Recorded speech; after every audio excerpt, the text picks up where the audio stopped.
Good afternoon, everybody. Welcome to Liberty Call. Today is Tuesday, I think. Yeah, Tuesday, August 29, 2023. Hope everybody's having a fantastical day out there in the interwebs.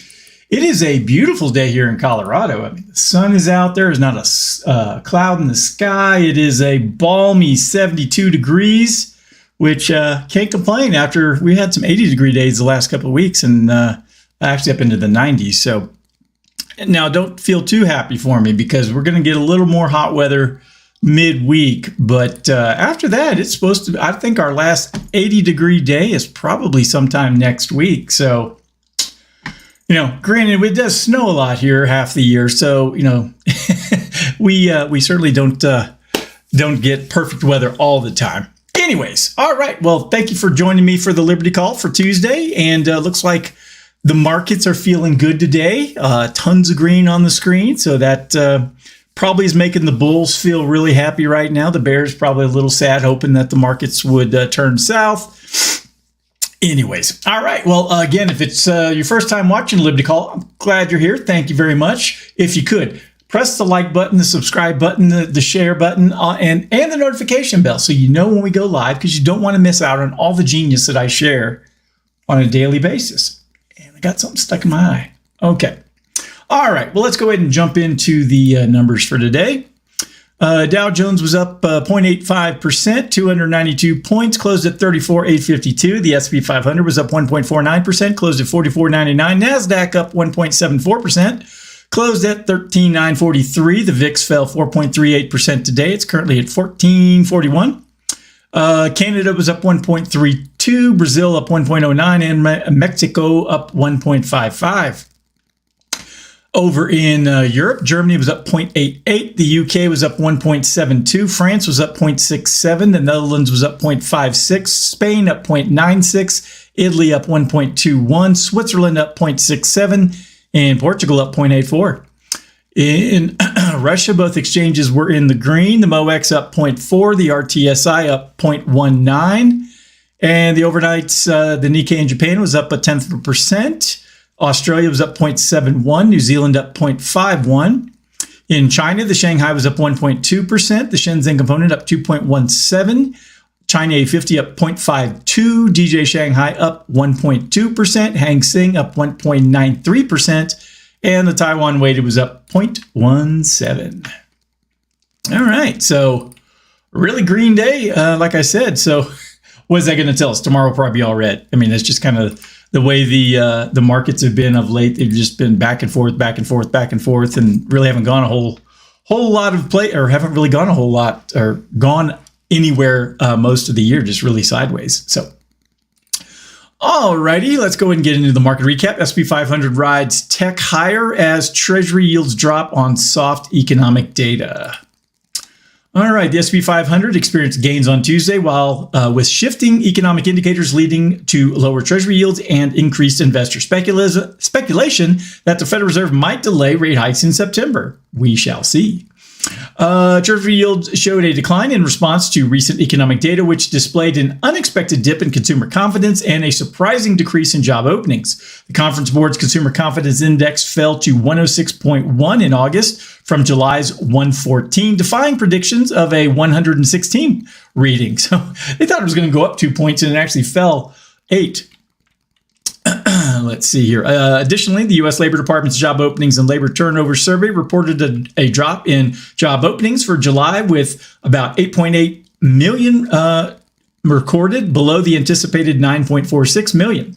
This data suggesting the impact of the Fed's rate hikes has fueled a rise in expectations that the Fed will likely hold off on rate hikes in September. The probability of a Fed pause surged to nearly 90%, up from 80% the previous week, as indicated by Investing.com's Fed Rate Monitor tool.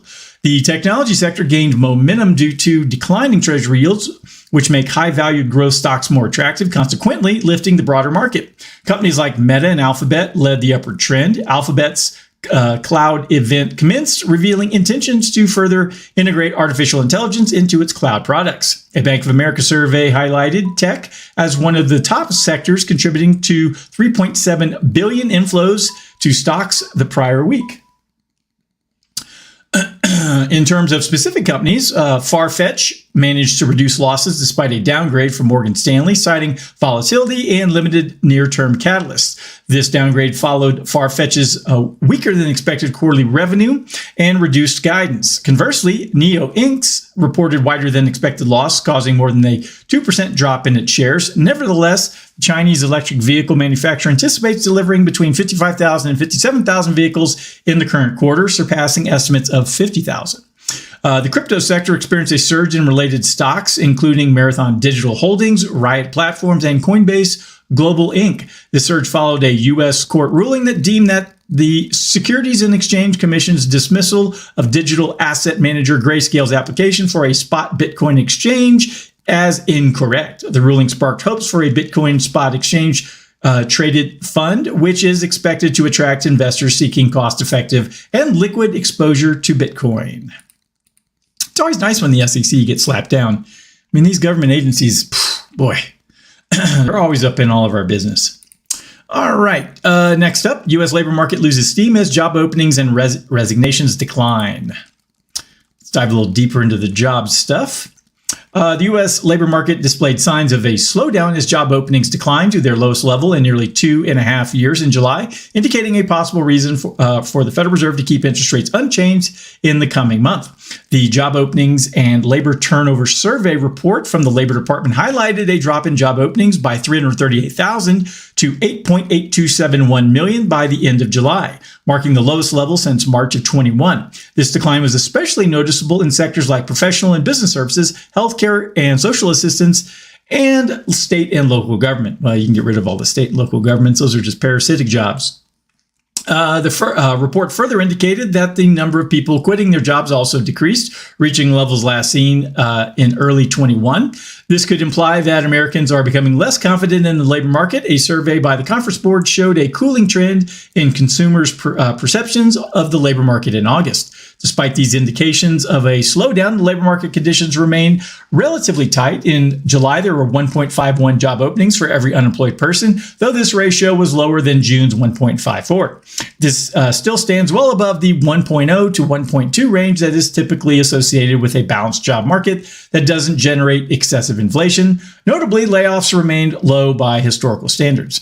Well, I mean, yeah, the inflation isn't really created by excessive jobs. It's created by excessive money in the system created by the Federal Reserve and our government. So, you know, blaming the people who still have employment isn't really the way to go about it, in my opinion, personally. All right. Economists and analysts observe that the labor market's degree of excess demand is diminishing. Instead of increasing layoffs and unemployment, companies are reducing vacancies, indicating a rebalancing of the labor market. This shift doesn't seem to be significantly increasing unemployment. This information is particularly pertinent given the ongoing debate around the Federal Reserve's decision on interest rates. The Fed Chair Jerome Powell emphasized a cautious approach at the Jackson Hole Economic Conference, suggesting that the central bank will carefully decide whether to tighten further or maintain the policy rate. This data might contribute to the expectations that the Fed will not raise rates in September. However, economists caution that while this data suggests a slowdown, it doesn't necessarily indicate an impending recession. Instead, it could be seen as part of the broader process of economic rebalancing. The data also showed a decline in hiring, with hires dropping to 5.773 million, the lowest level since January 21. Additionally, resignations decreased to 3.549 million, the lowest level since February of 21. These trends could potentially affect wage inflation, and economists are watching these shifts closely as they predict the trajectory of the U.S. economy. All right, so we'll see. But our last article here, 10 reasons to doubt the possibility of a soft landing. So this comes from Michael Meharry via shiftgold.com. And this was published on Zero Hedge. So let's go ahead and read through his summary, or my summary of his article, and see what they have to say. All right. Despite the growing consensus that the Federal Reserve's policies will lead to a, quote, soft landing for the U.S. economy and control inflation, there are significant reasons to doubt this narrative. While some key metrics like GDP growth, jobs numbers, and consumer spending appear robust, a deeper analysis reveals potential vulnerabilities that could lead to a recession. Number one, And here's the list right here.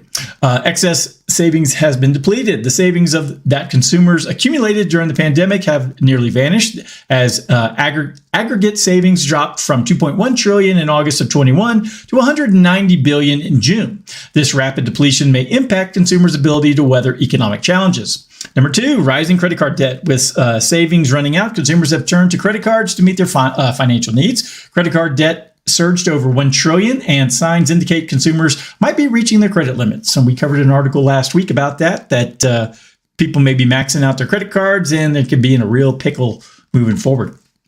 All right.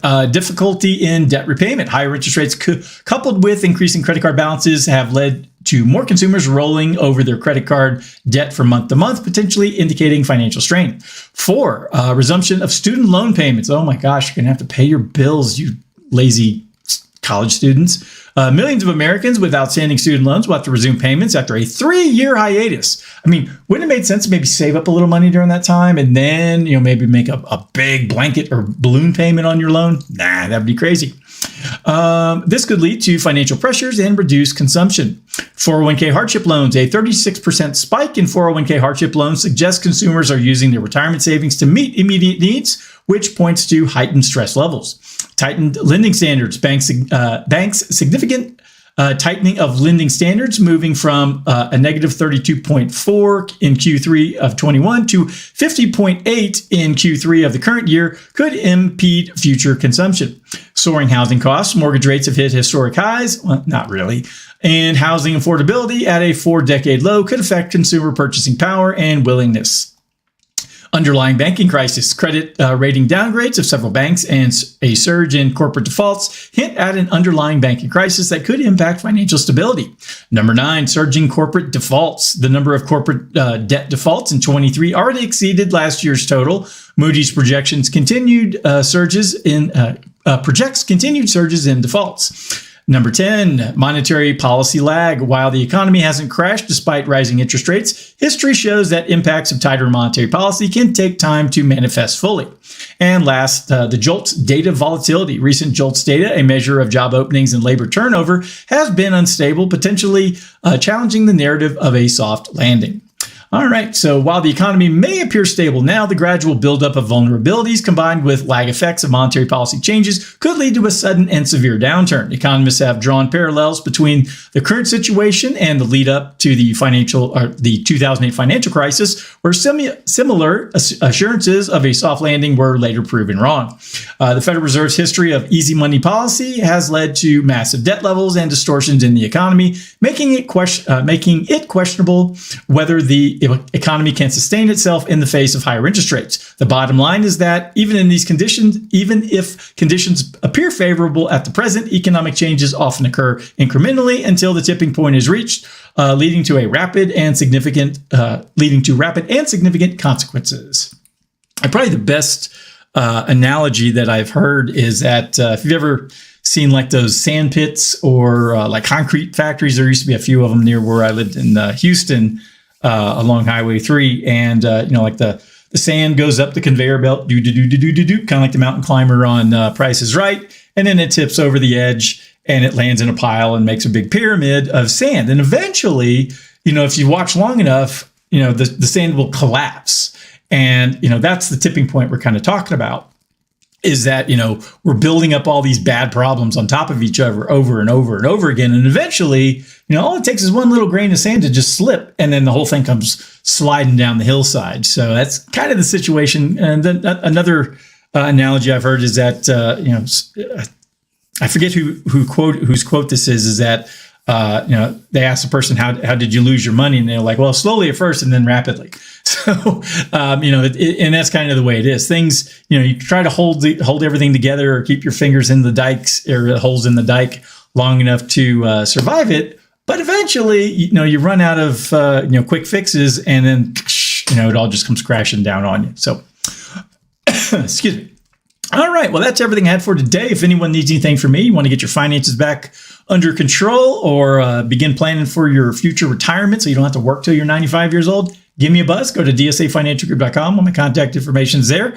You can book a meeting, drop me a phone call, send me an email, read through all the interesting stuff on my website.